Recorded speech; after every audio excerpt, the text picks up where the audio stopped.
Herkese merhaba. 40 Tilki'nin ikinci bölümüne hoş geldiniz. Bu seferki konuğum Michael Duncan MacArthur. Bu bölümümüz İngilizce olacak, o yüzden altyazıyla idare etmenizi rica ediyorum. Hello, good sir. How are you? Not too bad. How are you? I'm all right. Could you please tell everyone who you are? My name is Michael Duncan MacArthur. I'm currently the Director of Digital at EFE Chemicals in Istanbul. You are working in Turkey? I am.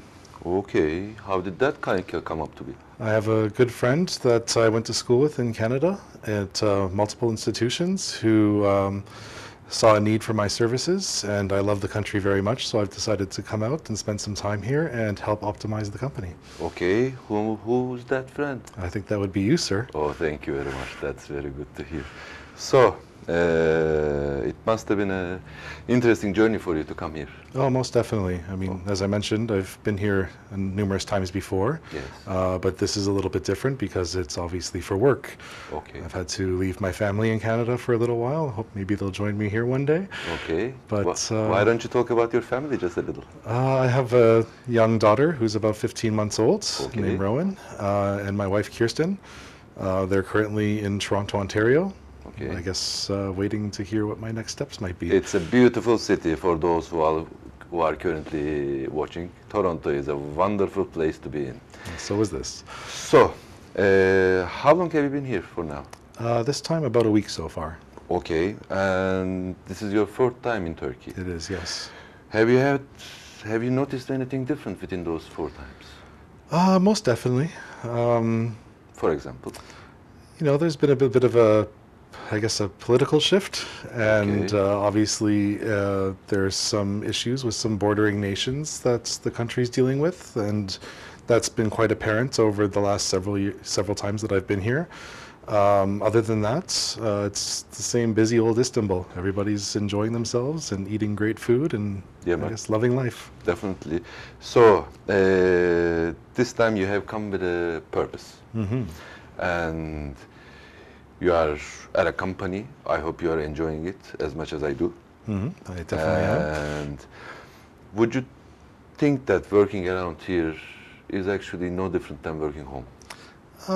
It's slightly different. I mean, I'm obviously dealing with a little bit of a language barrier. There are certain members of the staff who can communicate English very well, and others that obviously haven't flexed that particular muscle for some time, and they need a little help through it. But I think that we're overcoming some of those challenges through the use of digital technology and different kinds of messaging and translation and such that we can utilize to, again, just overcome those issues. Okay, it's actually quite honoring that you are giving all those advantages to my company. I thank you very much for that. Well, I thank you. expect to see the end of it. So, would you rather think that you would bring your family here if all goes well and then you are happy? Oh, that's not just a thing for me to comment on. I know I'm forcing you a little bit. It would be nice if we could come up with some sort of situation where maybe I can live in both places sometime, but I understand that I have duties to them and I have duties here, so I need to find that fine balance. Okay, and how do you find your new job? Are you getting used to it, or is that a challenge for you?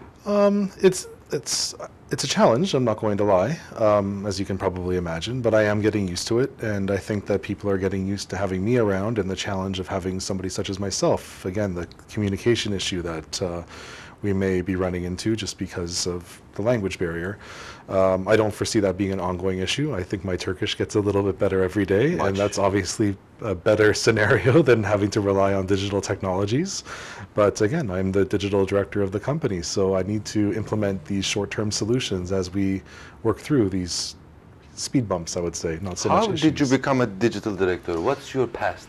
Well, I was schooled in back-end web development and a little bit in fine art and new media. In 2005, I entered the advertising industry in Toronto, where I've held a number of different roles, ranging from design-centric roles such as designer, art director, user experience designer, product designer, of course always having the technological mindset and background from my development and systems development schooling. So I think that has given me the accumulative knowledge to bring some kind of progressive thinking with a very, I guess, digital mindset to the company. You had some really cool projects as far as I can remember. What were those? My most recent favorite project, I guess, was an application platform really called Circulation at my previous employer, KIRK in Toronto. We had partnered with some of the leading people at the Boston Children's Hospital's Innovation Department, such as a man named John Brownstein, who essentially had the idea to utilize ride-sharing services to aid in the transport of medical patients and potentially... May I ask something? What's a ride-sharing service? Anything like Uber or Lyft, basically allowing people to utilize vehicles that aren't necessarily their own. There's many examples of this throughout the world. I think Uber is the most well-known. Of course, it works differently in different countries and different cities depending on regulations and such. Yes, they are having a lot of problem here that I can't help. Please continue. Thank you. Well, in addition to what most of the public would see as a ride-sharing service, basically offsetting the use of taxis, there are many available ways of utilizing those services that aren't necessarily for the end consumer. Circulation, as I just mentioned, was a platform that allowed medical patients, whether they are part of a clinical trial or possibly using ambulances in a poor manner because of lack of access to transportation. It was really meant to alleviate those issues and help people get to their appointments when they may not usually be able to get to them in time. That's a noble cause, by the way. Thank you. I thought it was as well. And that is operational right now. It is. I'm no longer part of it. Again, it was through my previous employer and a partnership that they had. But I believe they're in about 4,000 different healthcare systems in the United States. It wasn't a Canada-based company. It was based out of Boston. Okay. Now, as far as I can remember, I don't know if you want to talk about this or not. I want you to talk about TOWIT a little bit. Wow. TOWIT was an application designed to allow civilians to report parking infractions and potentially dangerous driving all around the world. We essentially crowdsourced user reports through an iOS application that allowed people to take a picture. It would then in turn geolocate that photo, potentially compare it to bylaws as they may exist in different countries, so we would know where a law may exist, what side of the street it exists on, what times it exists, and so on and so forth.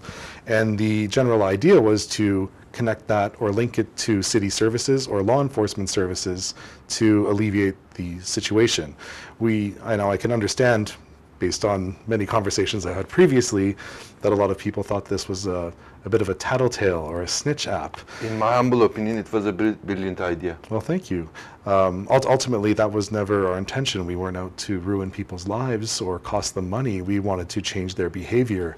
And I think that there is such thing as the observer effect or the Hawthorne effect, where people do change their behavior when they think or know that they are being monitored. Now that sounds a little scary and Big Brother-ish, but that's what a lot of mechanisms that control our society are based on. Could it have been abused? I don't believe so. How? I think that the back-end systems that were going to validate and check the reports very much were there to alleviate any of those concerns around abuse.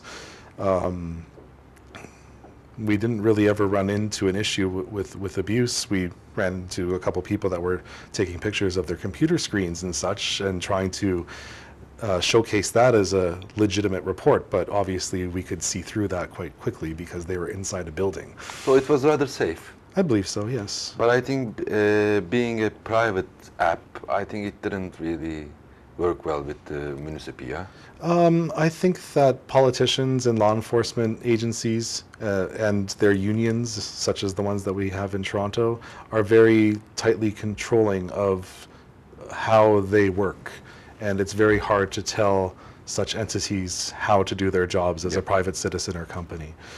There's also new issues that are coming into play, such as the new laws in Europe around data privacy, which are very much regulating startups in Silicon Valley and such. So if the application were to come out today, although it still is operational today, we may have additional roadblocks. I'm of course not really pursuing the idea so much, although, again, as I mentioned, it is still operational and it does have potential to be adopted by any city that's interested. And I would gladly hear from them if they want to contact me.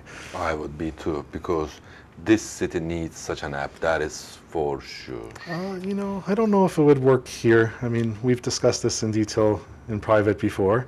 Obviously, the traffic congestion issues in Istanbul are incredibly massive compared to what we were initially trying to solve back home. I think that the larger the city is and the tighter the streets are in terms of width and how people can get around, and how long rush hour can persist, and then issues with bridges and tunnels and such, it definitely would be more difficult to implement. But again, I believe that if people knew that they could get caught that way, then maybe they would act a little bit differently and maybe, wouldn't get out of their car as they're trying to cross the Bosphorus Bridge just to have a cigarette or something like that. True, true. Before I end this, I would like you to tell the people who are working here, the foreigners especially, what to do, what to avoid mostly, in your humble opinion. In what regard? In how to live in Istanbul. Oh, I don't know if I've been here long enough to answer that. Okay. I'm very fortunate myself to have a good friend such as you to kind of lead the way and show me around. I couldn't imagine being in another scenario where I didn't speak the language and I didn't have your support. My advice to people would just to enjoy it. Keep a watchful eye, because there are things that you may have to worry about from time to time. I don't think anyone's in danger in any way in their immediate life, but this is a great city. It's so big that I don't think any one person would be able to explore it in their lifetime. So Probably just try not. to go out there and experience it and love it as much as you can. There's a lot to take in. Well, man, thank you very much for being here. Thank you. This was a joyful discussion, and I'll see you hopefully next time. Most definitely. Yeah. Evet, ikinci bölümün de sonuna geldik. 40 Tilki bu bölümde çok keyifliydi. Umarım siz de bizim kadar keyif almışsınızdır. Teşekkürler.